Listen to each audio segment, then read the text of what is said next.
Welcome back to the deep dive. Today we're setting aside the academic papers and we're diving into something I think a lot more engaging. These are the brilliant, sometimes painful, and just utterly honest observations from two friends, Nigel and Jay. Right. And their conversations. That's our raw material for this deep dive. It's a look at a week that was just defined by personal chaos, judgment, and the absurdity of just trying to live. It really is. It's like anthropology, but delivered through anecdotes. Yeah. And our mission really is to treat these stories, I mean, from rolling cars to stolen shopping baskets like field notes. Yeah. And we're trying to pull out the essential nuggets about, human perception, implicit bias, and how fast our own sense of order can just collide with reality. And what's so fascinating is this thread that ties it all together, this powerful metaphor they talk about. Your uniform. The uniform. This one simple idea, this outfit, it becomes the central point for how we see others, and maybe even more, how we see ourselves. Exactly. It's a perfect place to start because it immediately shows you the stakes of just being seen. So let's get into it. Section 1, the psychology of the uniform. First off, what is it? So the definition is pretty specific. It's an all-black ensemble. Jacket, pants, shirt, boots, and a cap. It's the ultimate, default setting. Right. The easy choice. For Nigel, yeah. But it's more than just clothing for him, It's kind of an evolution. After he lost a lot of weight, his relationship with clothes just completely changed. Oh, so?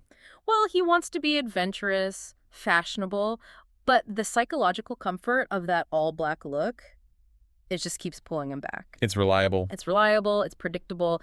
And he mentioned he specifically chose a long-sleeved black shirt for his uncle's funeral because it worked. It fit the occasion without him having to stress about a whole new wardrobe. It's almost like sartorial defensive driving. You're just trying not to draw attention. Exactly. But here's the thing. The sources show this stark duality of judgment that even that simple act creates.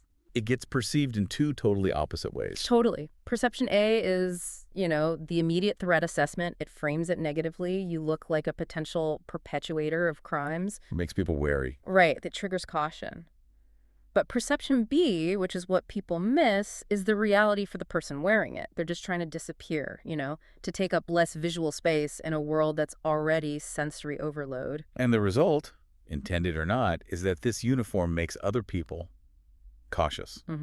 It's a knee-jerk protective thing, a subconscious threat assessment. Which brings us to Jay's observation, which is so critical here. He talks about seeing a big group of young teens at a Raising Cane's. Right, a fast food spot. And they were all wearing versions of the uniform. And he said they were just being kids, loud, running around. Just rambunctious. Exactly. And if you're already leaning towards that perception A, that scene just confirms your bias, right? For sure. But the aha moment for Jay and for you listening is his realization that sometimes the uniform is just the easiest thing to grab. It feels safe to the person wearing it. It forces you to reframe the whole thing. Yes. You realize you're not looking at a gang of troublemakers. You're looking at children. The uniform is just a distraction from what's actually there. It shows how fast our brains jump to judging based on, low-effort visual data instead of actual behavior. So we're camouflaging ourselves, but at the same time, we're putting a target on our backs for societal labeling. That's exactly. That's a powerful point.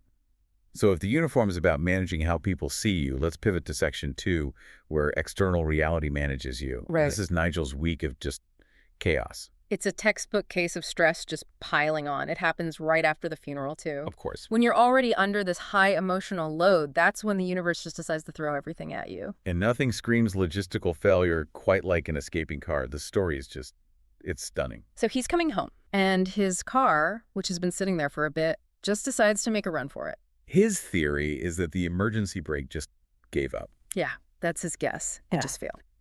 The car starts rolling backward down the driveway, picking up speed, and heading straight for oncoming traffic. Oh my gosh. It only stops because it hits the median. I mean, a total crisis of inertia. So friends and police get involved, and then, of course, the battery died during its escape attempt. Of course it did. So they need a jump start to get it back. But the solution is the best part. After this, cinematic event, they secure the car with bricks. High-tech problem, caveman solution. Exactly. And that contrast is so important. It's about having to find your own immediate solution when the official fixes, like a parking brake, just fail you. It's a moment of total vulnerability where you have to reclaim control in the most basic way possible. And that feeling of vulnerability, it just carries right over to the next incident, the elevator. That elevator debacle, Nigel gets stuck for the first time in his life for about 20 minutes. 20 long minutes. And this is a minor crisis, but it exposes this major flaw in how services work. Right. When he finally gets through on the emergency line, the attendant on the other end is just deeply skeptical.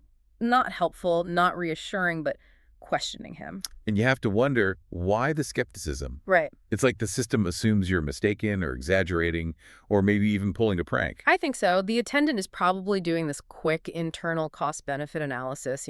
Is it cheaper to treat this as low priority until I can prove it's real? The burden of proof is on the victim. Precisely. And that's exhausting. In a moment when you actually need help, you have to fight the situation and the person who's supposed to be helping you. Okay, so from systemic doubt to just public chaos. Yeah. Let's move that conversation on implicit bias into Section 3. Retail and domestic life just colliding. And we have to start with the dog chase at Target. You have to. This is just pure urban reality. We're talking the DMV area, D.C., Maryland, Virginia, where the unexpected is just part of your day. Yeah, just another Tuesday. So Jay sees two women trying to wrestle this massive, collarless pit bull named Champ 60 to 80 pounds. into a shopping cart in the parking lot. And I'm guessing Champ was not on board with this plan. Not at all. He bolts right through the exit doors into the store. And there it is. The Wild just crashes into the very controlled, sanitized environment of a big box store. And what happens next is what they call a zany chase sequence. You've got Target employees trying to do their jobs while also, not getting trampled by this dog and its frantic owners. It's just normalized chaos. It is. But then the reflections on bias get way more personal at Jay's own front door. He shares this confession about his own internal wiring. Yeah, it's a really powerful and honest moment in the source material. He realized he only opened his door to this stranger because the person happened to be a white woman. Wow. He consciously admitted that this one visual cue just completely disarmed his normal, more guarded reaction to someone knocking on his door. That is the definition of implicit bias in action.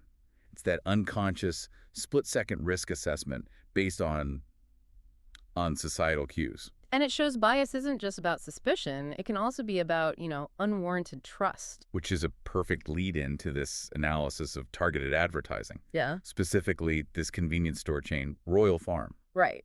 Jay suspects they have what he calls a hard R division in their marketing department. Meaning a division dedicated to exploiting stereotypes for sales. That's the idea. And the evidence he points to is the specificity of their advertised bundles. Like what? He cites things like cognac-flavored cigarillos being front and center, or ads for a combo of, fried chicken and Newport cigarettes. So the implication isn't that only one group of people buys that stuff. No.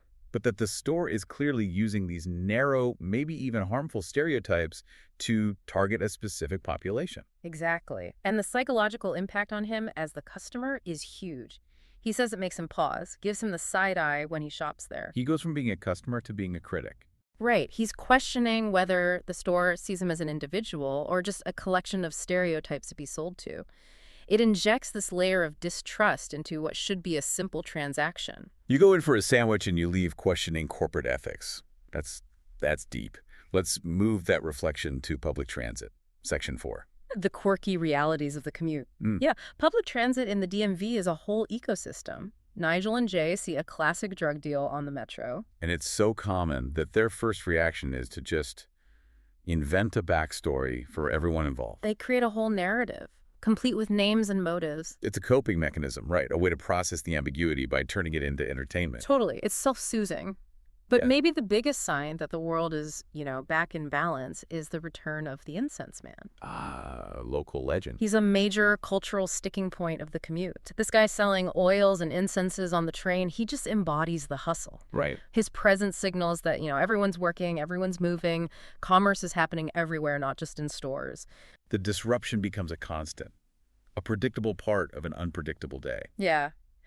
And that brings us to the final mystery, which I think perfectly sums up how economic pressure changes how we behave. The case of the missing handbaskets. Exactly. Nigel notices that multiple stores, Target, grocery stores, you name it, They're all consistently out of their small, handheld shopping baskets. The simple question is just, where did they all go? And the simple, ingenious, but also kind of frustrating answer is the 10-cent bag fee. No way. That's it. To avoid paying 10 cents for a plastic bag, people are just using the store's hand basket as a permanent carrier. They walk right out with it. So they're stealing a basket that probably cost the store a few dollars to replace. To save 10 cents. Wow. That is a spectacular example of human ingenuity applied to a minor economic problem. It's a completely warped sense of value perception. Saving 10 cents feels more valuable than the risk and actual cost of stealing store property. And that tiny fee, which was meant to be good for the environment, ends up causing this huge organizational headache. And it connects right back to the uniform, you know? How so? In both cases, people are looking for the path of least friction, whether that's visual friction with the uniform or economic friction with the basket hack. Okay, so let's zoom out a bit. What does all this chaos, the uniform, the escaping car, the stolen baskets, what does it all tell us about modern life? I mean, it tells us that our systems, both social and institutional, are constantly being tested by our own behavior. And that behavior is driven by convenience, by fear, and by what we perceive as valuable. So the takeaway from Nigel and Jay's conversation is that these unfiltered, honest, and often funny reflections are maybe the only way to map the real psychological landscape of our lives. I think so. The chaos we see on the surface is just a symptom of these hidden systems of judgment and value exchange that we're all a part of. We're constantly calculating risk, trust, and cost. Think about that value exchange for a second. Is the value of a 10-cent bag fee really worth the theft of a $5 basket? Right. Or is the value of your safety in an emergency undermined by a system that automatically assigns a lower value to your call for help? And what value do we assign to a person based purely on the clothes they chose to wear for comfort? So our final provocative thought for you to carry into your day kind of builds on this idea. What subtle, overlooked value exchange are you participating in right now? A social shortcut, an economic compromise, or just a silent judgment that is actively shaping your reality and the reality of everyone around you? That's the real uniform we all wear, isn't it? The sum of our biases and our hacks. We'll catch you on the next Deep Dive.